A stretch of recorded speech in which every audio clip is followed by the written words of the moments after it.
ömrün edip fark eleyip arz işler, şərəfiyyatdan atıp pul paralar axtarırıq.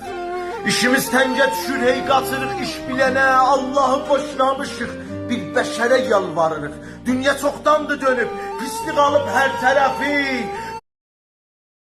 Gör nə cür fani həyatda od alıb odlanırıq.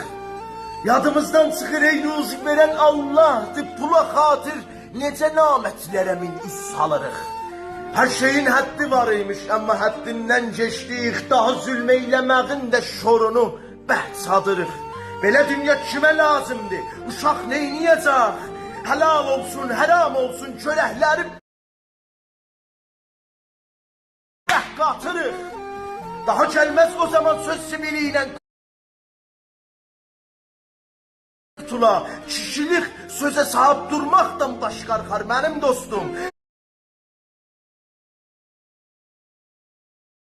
Daha gelmez o zaman söz siviliyle kutula, gör kimik bizler axı, əhdi vəfanı satırıq.